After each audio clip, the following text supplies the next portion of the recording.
જય ગણેશ દર્શક મિત્રો, વીટીવી ગુજરાતી.com ની વિશેષ રજૂઆત ધર્મ યાત્રામાં આપ સર્વ દર્શક મિત્રોનું હાર્દિક સ્વાગત છે।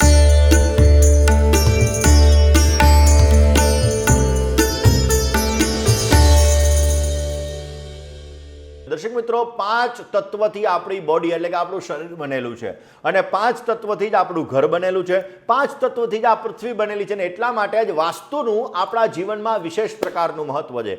વાસ્તુ આપણા જીવનની અંદર ઘણો બધો લાભ આપે છે। ઘણા વ્યક્તિઓની કુંડલીની અંદર ગજકેસરી યોગ, રાજયોગ, પંચ મહાપુરુષ યોગ, માલવ્ય યોગ વગેરે યોગ હોય છે, છતાં પણ આ લોકોને સ્ટ્રગલ રહેતી હોય। શું કામે? એનું વાસ્તુ ખરાબ છે એટલા માટે। આપણે નથી જ કહેતા કે ભાઈ હું આ ઘરની અંદર રહેવા ગયો કે આ ઓફિસ મેં લીધી ને પછી મારી પ્રગતિ મળી, અરે આ ઘરમાં રહેવા ગયો ને આ ઓફિસ લીધી પછી મને નુકસાન થયું। એ શું છે? વાસ્તુ છે।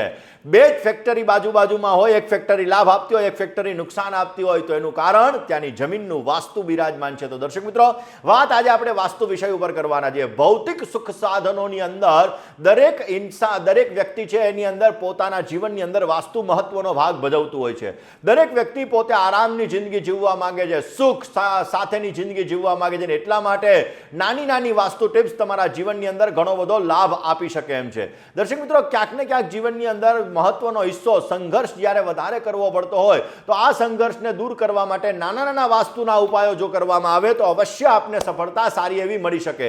ઉત્તર પૂર્વ દિશાની અંદર જો તમારા ઘરમાં કુબેર યંત્ર રાખવામાં આવે, વાસ્તુ મુજબ જોવા જઈએ તો ઉત્તર દિશા એ કુબેર મહારાજની દિશા છે। ધન અને સમૃદ્ધિના દેવતા એ કુબેર મહારાજને કહેવામાં આવે છે। ઉત્તર પૂર્વ દિશાની અંદર ભગવાન કુબેરનું શાસન છે ને એટલા માટે આ દિશાની અંદરથી આવતા અવરોધો, આ દિશાની અંદરથી આવતી સમસ્યાઓ દૂર કરવા માટે ક્યાંક ને ક્યાંક જોવા જઈએ તો આપણા જીવનની અંદર ક્યારેય આ દિશાની અંદર ફર્નિચર તૂટેલું ફૂટેલું ન રાખવું જોઈએ, આપણા બૂટ ચંપલ ન રાખવા જોઈએ। આ વસ્તુ રાખવામાં આવે તો સમસ્યા સર્જાઈ શકે ને વાસ્તુ મુજબ જોવા જઈએ તો ઉત્તર પૂર્વ દિશાની અંદર જો તમે અરીસો રાખો અથવા તો કુબેર યંત્ર રાખો તો તમને સુંદર મજાના નવા અવસરો પ્રાપ્ત થશે, નવી તકો મળશે ને એ તકોને તમે ઝડપી લેશો તો નાણાકીય લાભ તમને સારો એવો મળી શકે। માટે ઉત્તર પૂર્વ દિશાની અંદર તમારે કુબેર યંત્ર અથવા અરીસો અવશ્ય રાખવો જોઈએ। વાત કરીએ બીજી દિશા એટલે કે દક્ષિણ પશ્ચિમની દિશા, જેને આપણે નૈઋત્ય દિશા કહીએ છીએ।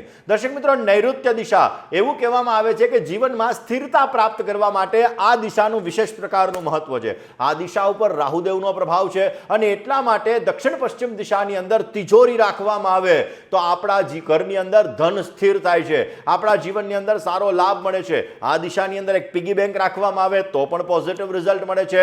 તમારા આભૂષણો, અલંકારો વગેરે વસ્તુ આ દિશાની અંદર રાખવામાં આવે તો અનેક ગણો વધારો થાય છે અને તમારા જીવનમાં સ્થિરતા આવે છે અને પોઝિટિવ રિઝલ્ટ મળતું જણાય છે। દર્શક મિત્રો, ક્યારેય પણ આપણા ઘરને અવ્યવસ્થિત ન રાખવું જોઈએ। વાસ્તુ મુજબ જોવા જઈએ તો બહેનોની અંદર એક પ્રકારની એવી ઉર્જા હોય છે કે જે ઉર્જા દ્વારા જીવનની અંદર સંબંધોને મજબૂત કરી શકાય, સ્વાસ્થ્ય સારું રાખી શકાય અને એના માટે આપણું ઘર જવાબદાર છે અને એટલા માટે બહેનોએ હંમેશાને માટે ઘરને વ્યવસ્થિત રાખવું જોઈએ। ઘરને વ્યવસ્થિત રાખવાથી રાત્રિના સમયે હેઠા વાસણ તમારા ચોકડીની અંદર ન રાખવાથી પણ તમને પોઝિટિવ રિઝલ્ટ મળે। એટલે હેઠા વાસણ ક્યારેય પણ રાત્રિના સમયે ઘરમાં ન રાખવા જોઈએ। ઘરને સુવ્યવસ્થિત રાખો, ઘરનો ઈશાન ખૂણો સારો રાખો, તમારા ઘરના બારી દરવાજા સુવ્યવસ્થિત રાખો, એનાથી તમારા જીવનની અંદર તમને પોઝિટિવિટી આવશે, આર્થિક સમસ્યાઓ તમારી દૂર થશે અને તમને સુંદર મજાનો લાભ મળી શકે। દર્શક મિત્રો, મુખ્ય દરવાજો છે ને એ ઘરની 50% એનર્જીને બેલેન્સ કરતું હોય છે ને એટલા માટે વાસ્તુશાસ્ત્રની અંદર ઘરનો મુખ્ય દરવાજો પોઝિટિવ હોવો જોઈએ। દરેક દિશાની અંદર અલગ પદ આવેલા છે ને એ મુજબ અલગ પદની અંદર રહેલો દરવાજો પોઝિટિવ અને નેગેટિવ રિઝલ્ટ આપતો હોય એટલે ઘરનો મુખ્ય દરવાજો હંમેશા માટે પોઝિટિવ પદની અંદર હોવો જોઈએ। એની સાથે ઘરનો મુખ્ય દરવાજો આકર્ષણ હોવો જોઈએ, કોઈ પણ પ્રકારનો દોષવાળો ન હોવો જોઈએ અને તમારા જીવનની અંદર સારો લાભ આપે એવો હોવો જોઈએ। ઘરના મુખ્ય દરવાજાની ઉપર ઘણા લોકો ગણપતિ મહારાજ લગાડતા હોય છે તો ગણપતિની મૂર્તિ હંમેશા આગળ અને પાછળ એટલે કે ઘરની બહાર અને ઘરની અંદર બંને સાઈડ તમારે લગાડવી જોઈએ, કારણ કે ગણપતિ મહારાજની પીઠમાં દરિદ્રતા રહેલી છે એટલા માટે આગળ અને પાછળ બંને સાઈડ તમે ગણપતિની મૂર્તિ ઘરની અંદર લગાડશો તો પોઝિટિવ રિઝલ્ટ મળતું જણાય। ત્યારબાદ બની શકે ત્યાં સુધી તમારા ઘરના ઈશાન ખૂણાની અંદર બને ત્યાં સુધી એક નાનું એવું માછલી ઘર રાખો, અથવા એક નાનો એવો ફુવારો રાખો, અથવા પાણીવાળા અત્યારે ઘણા બધા સ્ટેચ્યુ આવે છે, આવા સ્ટેચ્યુ રાખવાથી પણ તમારા જીવનની અંદર આર્થિક પાસું તમારું મજબૂત થશે, તમારા જીવનમાં પોઝિટિવિટી આવશે અને તમારા કાર્યો સિદ્ધ થઈ શકે. દર્શક મિત્રો, ઉત્તર પૂર્વ અને દક્ષિણ પૂર્વ દિશા એટલે કે ઈશાન દિશા અને અગ્નિ ખૂણાની દિશા, એમાં અગ્નિ ખૂણાની દિશાની અંદર ક્યારેય પણ તમારે પાણીનું ટેન્ક ન રાખવી જોઈએ, પાણીની ટાંકી ન હોવી જોઈએ, આ જગ્યાએ લેટ્રિન બાથરૂમ ન હોવા જોઈએ, કારણ કે અગ્નિ ખૂણો એ અગ્નિ તત્વનો છે.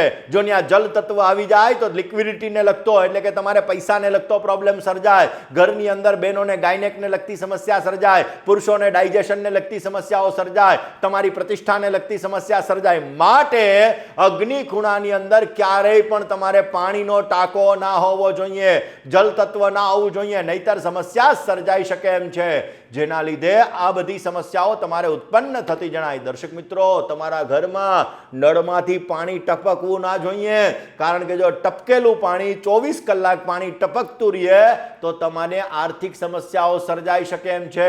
માટે પૈસા તમારા ઘરમાં ટકતા નથી, માટે ધ્યાન રાખી બને ત્યાં સુધી પાણી તમારા ઘરમાં ટપકવું ન જોઈએ, બને ત્યાં સુધી ભેજનું વાતાવરણ ન હોવું જોઈએ. આ બધી વસ્તુ, નાની નાની વસ્તુઓ ઉપર આપણે વાસ્તુની ધ્યાન રાખીએ તો ઘરમાં પોઝિટિવિટી આવે છે, આર્થિક સમસ્યાઓ દૂર થાય છે અને પોઝિટિવ લાભ મળતો જણાય છે. દર્શક મિત્રો, આવા જ અવનવા વિડીયો પ્રાપ્ત કરવા માટે, જ્યોતિષ, વાસ્તુ અને ધર્મની આધ્યાત્મિકની માહિતી પ્રાપ્ત કરવા માટે આપ જોડાયેલા રહો અમારી ચેનલ એટલે કે VTVGujarati.com સાથે. ધર્મયાત્રામાં આજે આટલું જ. આવતીકાલે નવા વિષય સાથે, નવા સબ્જેક્ટ સાથે ફરી તમારી સમક્ષ હું હાજર થઈશ. ત્યાં સુધી મને એટલે કે મુકુંદ પંડ્યાને રજા આપશો. જય ગણેશ.